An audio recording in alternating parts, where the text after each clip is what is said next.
All right, I am live. Woo! Boy, I am excited, excited, excited.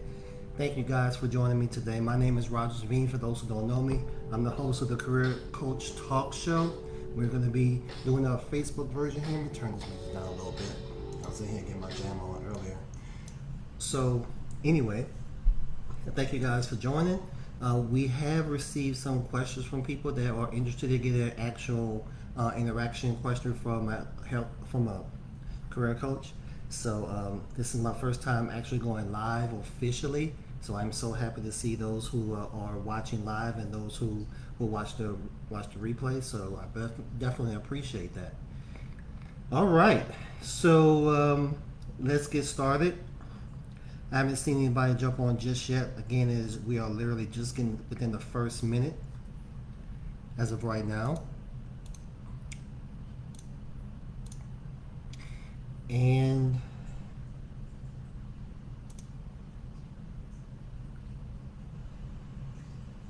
okay, I actually got hit up from a boss of mine I used to work with at Radio Shack. He hits me up, Mr. Tyrone Kroon. Thanks for coming on out, man. Good to see you, sir.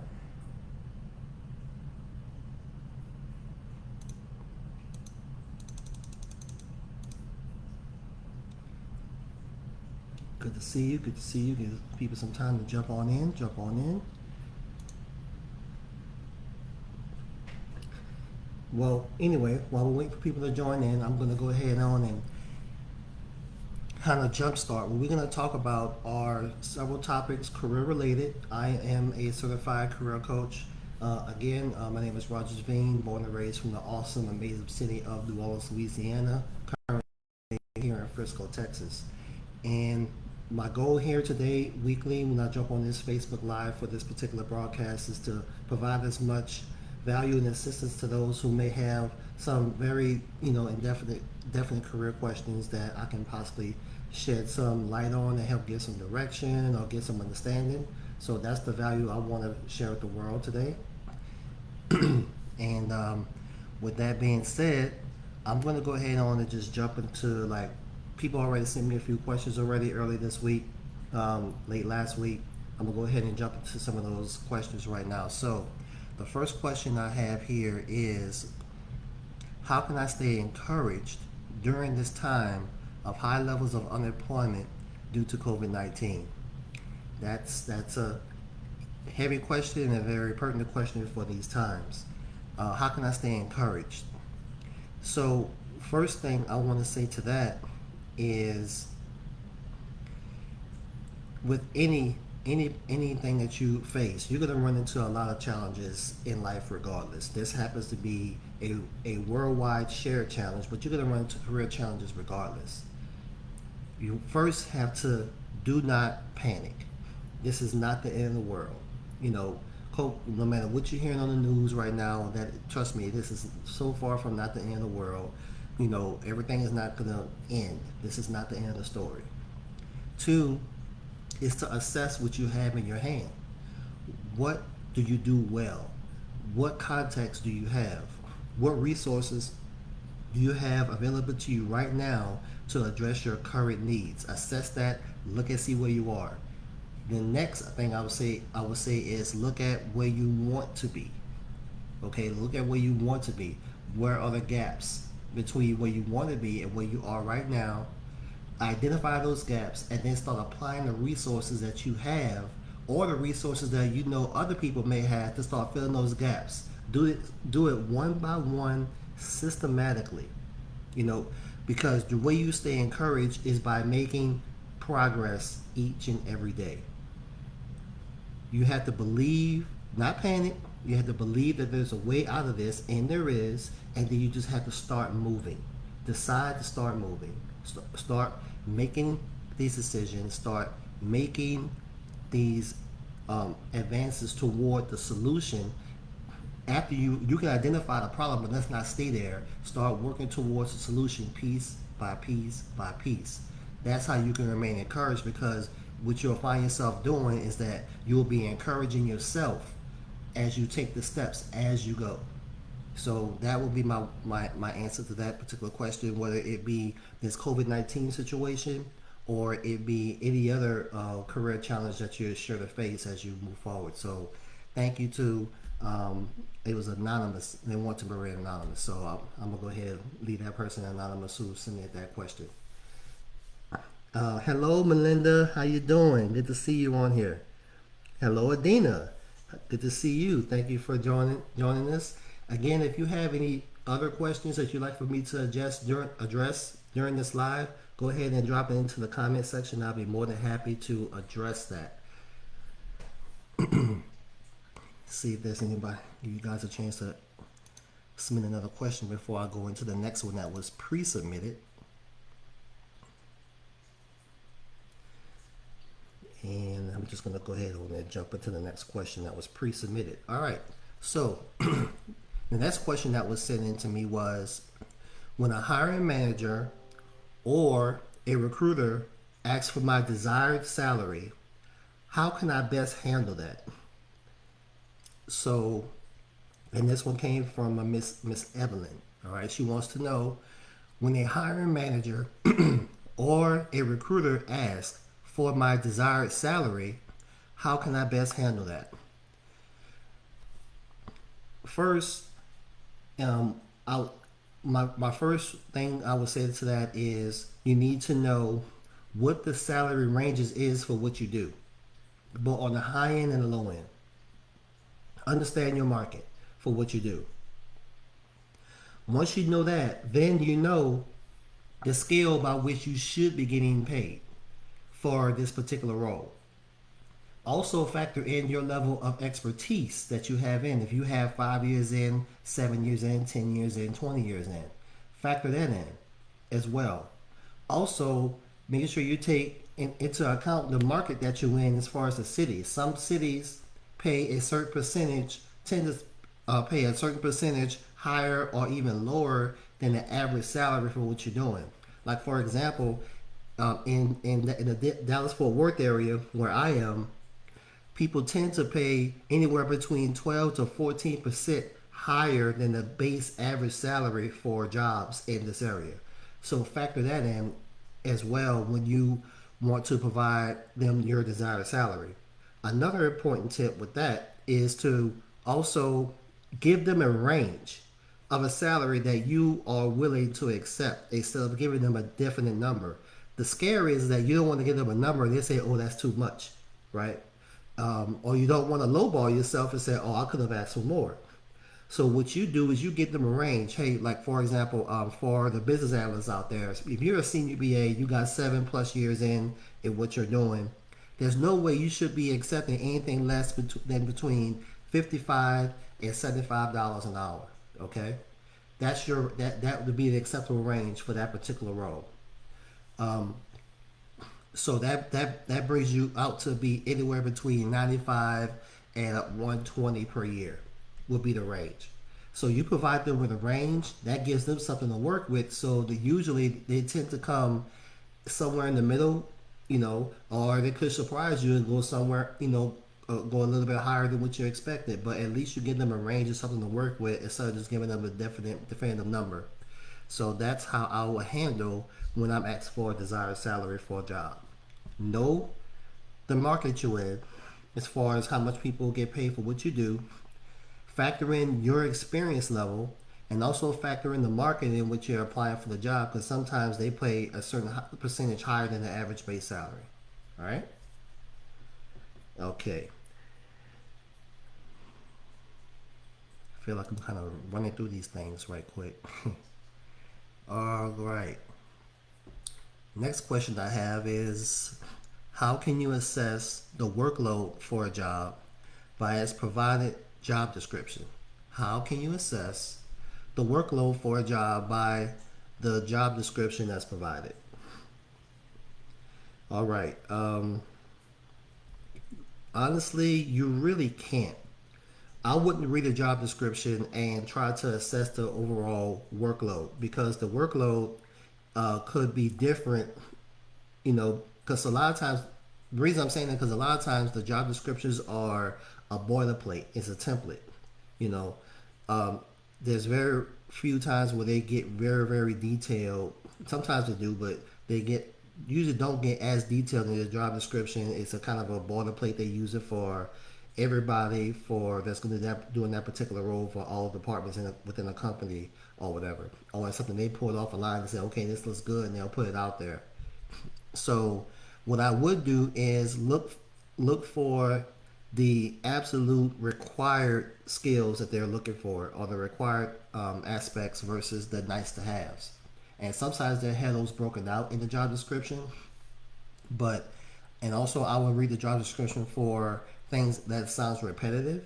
You know, if they seem to have a lot of soft skill stuff in there, then you know they're looking for somebody who has soft skills stronger over the technical skills, or vice versa. If it's not a lot of soft skill stuff in there, and they mention all these technical items, that you looks like they probably want somebody that's going to be a little more technical. You won't really understand the workload until you get out of the recruiter who knows the job really well, knows the client really well, or until you get the hiring manager on the phone and start having them walk you through what their actual expectation is, you know, in lieu of the job description that was provided. So you can ask some very pointed questions, get some descriptions. What are the expectations from the hiring manager, or get from the recruiter what the expectation is from the hiring manager or the hiring company, so you can kind of make a better assessment as far as what this workload is going to entail. So that's the answer to that question. And please don't think that I'm not open to live questions. Go ahead, jump in the chat. You know, drop a question in there, and I'll be happy to address that. If I don't get a chance to answer your questions during this live, I will absolutely send you an answer afterwards. All questions will be addressed. All right. One question that I mentioned in a previous post I put up is asking the question: are you currently furloughed from a job that you don't even like? Now, that's a question I have for you guys. Is anybody on here, you know, furloughed from a job that you don't even like right now?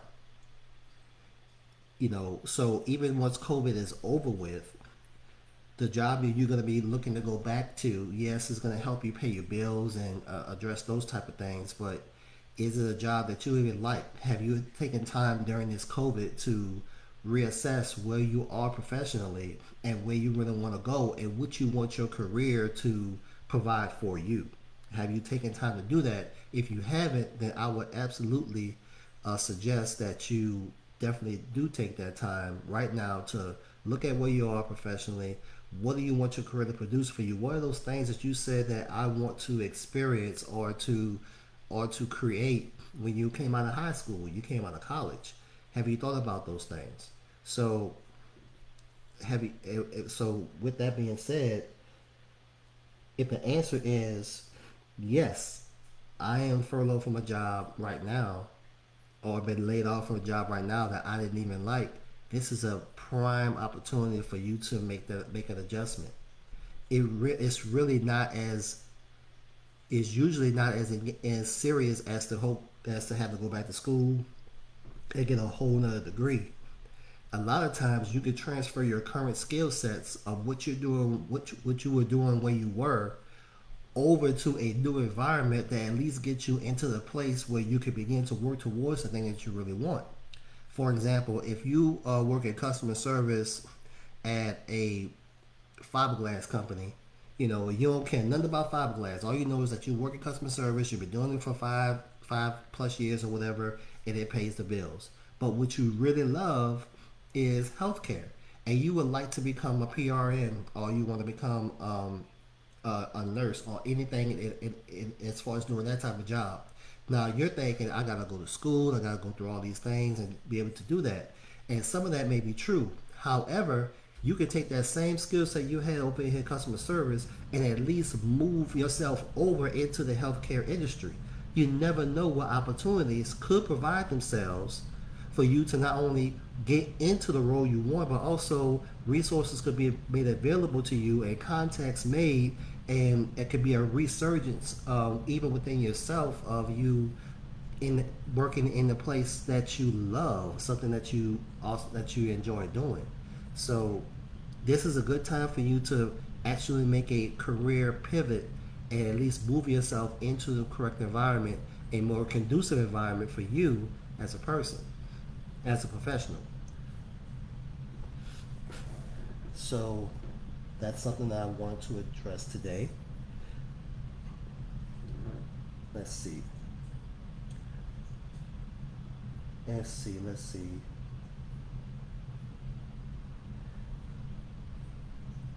So so let's say, okay, I'll use this question right here. So you written down achievable goals for you and your family that you review weekly. Um, this is something again.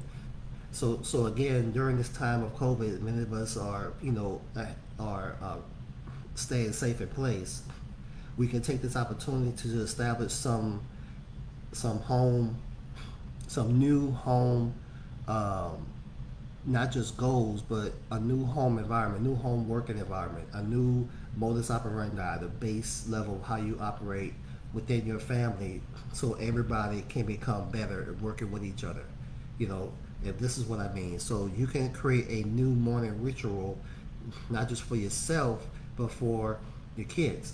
So and the way you interact with your kids, you can incorporate your personal goals, your professional goals, along with the relationship building that you're doing with your kids and your significant other in your home. So it's not just everybody sitting in the house trying to find things to do, eat food and watch and have Netflix time. That's cool. But you can also set some goals for yourself, and everybody can start working together and helping each other fulfill and meet those goals, and then the whole family starts to go through a development wave, and it all become better together, which is which can be an absolutely amazing feeling. So that's something that you may want to consider. Maybe you could have like a family meeting. Everybody sit around and everybody sit around and just let's talk about it. Do you know what their real goals are? Do you know what they want to be? Do you know what your mom really wants to be? Do you know what your dad always thought about being? Is there things that you think are too big? You know, oh, I want to open up a bowling alley, or I want to write a movie. Just stuff that you may think is too big really, really isn't. And a lot of times, if you knew the story behind how certain buildings are built, if you knew the story behind how certain movies are made, you would be absolutely shocked. It'd be like, that's all? That's it? So wait a minute. So it wasn't this huge elaborate, it had to be a magical thing. No. A lot of times, art imitates life. So you can take a life situation, real life, write it down, and a producer or a screenwriter somewhere that you just kind of send out to and just get into those circles, they fall in love with it. Next thing boom, your life could absolutely change. So don't think anything is too big. Get with the family. Nobody idea is crazy. This is a time to really go ahead and dive into the crazy. Take advantage of it. Everybody, help each other become open. Become more expected in what's possible together as a family. So writing those goals down can be very helpful for everyone.